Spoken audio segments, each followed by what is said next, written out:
താങ്കളെ ഏറ്റവും ഇൻസ്പയർ ചെയ്തിരിക്കുന്ന ബി ജെ പി നേതാവ് ആരാണെന്ന് ചോദിച്ചു കഴിഞ്ഞാൽ മോദിജി എന്ന് തന്നെ ആയിരിക്കും താങ്കൾ പറയുന്നത് അല്ലേ? മോദിജിയിൽ കണ്ട ഏറ്റവും വലിയ ക്വാളിറ്റി എന്താണ്? മോദിജിയിൽ കണ്ട ഏറ്റവും വലിയ ക്വാളിറ്റി എന്താണ്? അദ്ദേഹത്തിൻ്റെ നിസ്വാർത്ഥ സേവനം. അദ്ദേഹത്തിന് ഒന്നും എന്താണൊരു എങ്ങനെ പറയുന്നത് അറിയാം. അദ്ദേഹത്തിന് സ്വന്തമായിട്ട് ഒന്നുമില്ല, ഒരു കുടുംബമില്ല, വീടില്ല, കാറില്ല, സ്വത്തില്ല. അദ്ദേഹത്തിൻ്റെ ജീവിതം മൊത്തം ഈ രാജ്യത്തിനും രാജ്യത്തിലെ ആൾക്കാർക്കും വേണ്ടി ഒഴിഞ്ഞു വെച്ചിരിക്കുകയാണ്. 24 മണിക്കൂർ ഒരു ദിവസം ഒരു ജോലി ചെയ്യുന്ന, ഇതിനു വേണ്ടി മാത്രം കിണഞ്ഞ് പരിശ്രമിക്കുന്ന ഒരു വ്യക്തിയെ നിങ്ങൾക്ക് ലോകത്തെവിടെയെങ്കിലും കാണാൻ പറ്റുമോ?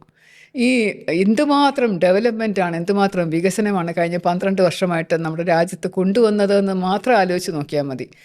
38ാമത്തെ സ്ഥാനത്ത് കിടന്നിരുന്ന ഇന്ത്യ, ലോക രാജ്യങ്ങളുടെ എക്കണോമിക് സ്റ്റാറ്റസ് എടുത്ത് നോക്കിയാലും 38ാമത്തെ സ്ഥാനത്ത് കിടന്ന ഇന്ത്യ ഇപ്പം 4ാമത്തെ സ്ഥാനത്താണ്, 3ാമത്തെ സ്ഥാനത്ത് കുതിക്കുന്നു. രാജ്യങ്ങളുടെ ഏറ്റവും മുകളിൽ നിൽക്കുന്ന, ഏറ്റവും അറിയപ്പെടുന്ന ഭാരതം എന്ന് പറയുന്ന ഈ രാജ്യം, അവിടേക്ക് മോദിജി ലോകത്തെ ഏതെങ്കിലും ഒരു സ്ഥലത്തേക്ക് മോദിജി വരൂ ഞങ്ങളൊന്ന് അവാർഡ് തന്ന് ഒന്ന് ബഹുമാനിച്ചോട്ടെ എന്ന് ചോദിച്ചുകൊണ്ട് നിൽക്കുന്ന രാജ്യങ്ങളെയല്ലേ നമ്മൾക്കിപ്പോൾ കാണാൻ സാധിക്കുന്നത്. അദ്ദേഹം എവിടെ പോയാലും അവിടെ കിട്ടുന്ന വൻ സ്വീകരണം, അദ്ദേഹത്തിന് എവിടെ പോയാലും കിട്ടുന്ന ബഹുമാന്യത പോട്ടെ, അദ്ദേഹം വേണ്ട, ഏതൊരു ഇന്ത്യക്കാരനും മറ്റൊരു രാജ്യത്ത് പോയി കഴിഞ്ഞാൽ കിട്ടുന്ന ബഹുമാനം തന്നെ എന്തുമാത്രം വർദ്ധിച്ചു. ഇപ്പോൾ ഭാരതം എന്ന് പറയുന്നത്, ഇപ്പോൾ ആളുകൾ ഇപ്പോൾ അമേരിക്കൻ പ്രസിഡൻറ്റും റഷ്യൻ പ്രസിഡൻറ്റും ചൈനീസ് പ്രസിഡൻറ്റും കൂടെ മത്സരമാണ്. മോദിജി എൻ്റെ സുഹൃത്ത്, അല്ല മോദിജി എൻ്റെ സുഹൃത്ത് എന്ന് പറയാനൊരു മത്സരം നടക്കുന്നത് എന്തുകൊണ്ടാണ്? അത്രയ്ക്കാണ് അദ്ദേഹത്തിൻ്റെ കാരിസ്മ, അത്രയ്ക്കാണ് അദ്ദേഹത്തിൻ്റെ എന്താണ് ചെയ്യുന്ന കാര്യങ്ങൾ, പ്രവൃത്തി, കർമ്മം എന്ന് പറയുന്നത്. അപ്പോൾ ഇതുപോലെയുള്ളൊരു വ്യക്തി നമ്മുടെ ഭാരതത്തിനെ ഇങ്ങനെ ഇത്രയും ഉയരത്തിൽ കൊണ്ടുപോയി എത്തിച്ചിട്ട് അത് എന്താ പറയാൻ പറ്റുന്നത്, ആ ഒരു that is what is making him different from any other politician. അദ്ദേഹത്തോടൊപ്പം വേറൊരു പൊളിറ്റീഷ്യനെ നമ്മൾ ഒരിടത്തും, ഇന്ത്യയിൽ മാത്രമല്ല, ഭാരതത്തിൽ മാത്രമല്ല, ലോകത്തും പോലും കണ്ടിട്ടില്ല.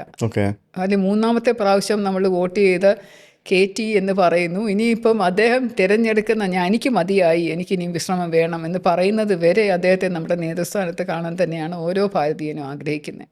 ഓക്കെ, റീസെൻ്റായിട്ടുള്ള ഉണ്ടായ 2 കാര്യങ്ങളെപ്പറ്റി എനിക്ക് ചോദിക്കണമെന്ന് ആഗ്രഹമുണ്ട്. താങ്കൾക്ക് അതിനെപ്പറ്റി ഉത്തരം പറയാൻ താല്പര്യമുണ്ടെങ്കിൽ പറയാം. അതായത് കഴിഞ്ഞ ദിവസം ഗുരുവായൂരിലെ ഒരു കാൻഡിഡേറ്റ് ഒരു സ്റ്റേറ്റ്മെൻറ്റ് പറഞ്ഞു.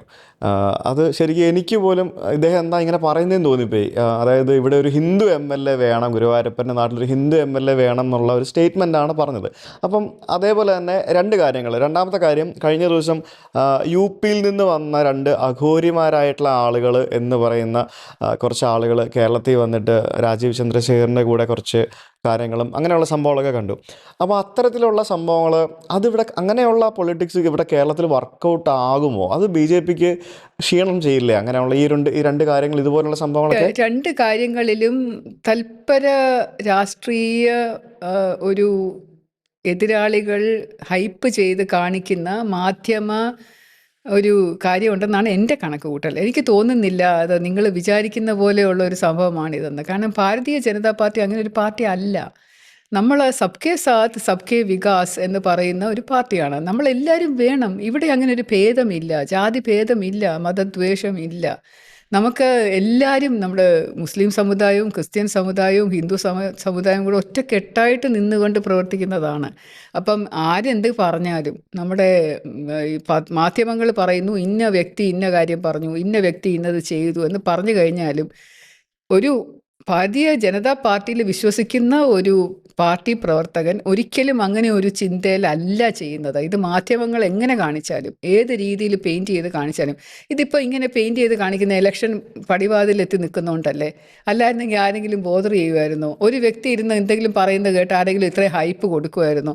ഇലക്ഷൻ ലാക്കാക്കിയുള്ള ഒരു മുതലെടുപ്പ്, വിറ്റ് കാശാക്കലാണ് ഇപ്പോൾ ഇവിടെ നടക്കുന്നത്. ഈ 2 ചോദ്യങ്ങളുടെയും ഉത്തരമായിട്ട് എനിക്ക് അതേ പറയാനുള്ളൂ. അല്ലാതെ ഒരു ഭാരതീയ ജനതാ പാർട്ടി പ്രവർത്തകനും അങ്ങനെ ഞങ്ങൾ മാത്രമാണ് വലുത്, ഇവർ വലുതല്ല. ഞങ്ങളെല്ലാവരും സഹോദരങ്ങളാണ്, ഞങ്ങളെല്ലാവരും ഒരുമിച്ച് നിൽക്കേണ്ടവരാണ്. ഭാരതത്തിൻ്റെ വളർച്ചയ്ക്ക് വേണ്ടി എല്ലാവരെയും ആവശ്യമുണ്ട്.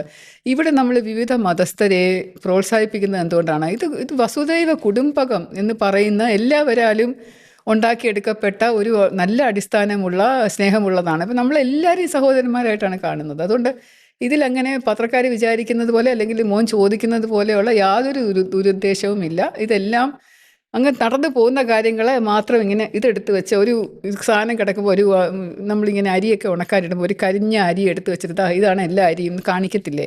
അതുപോലെ ഉള്ള ഒരു മാധ്യമത്തിൻ്റെ ഒരു സൃഷ്ടി എന്നേ എനിക്ക് പറയാനുള്ളൂ. അല്ലാതെ ഇത് ഭാരതീയ ജനതാ പാർട്ടി ഒരിടത്തും മോദിജി പോലും അധികാരത്തിൽ വന്ന ശേഷം എല്ലാവരും ചേർത്ത് നിർത്തിയിട്ടേ ഉള്ളൂ.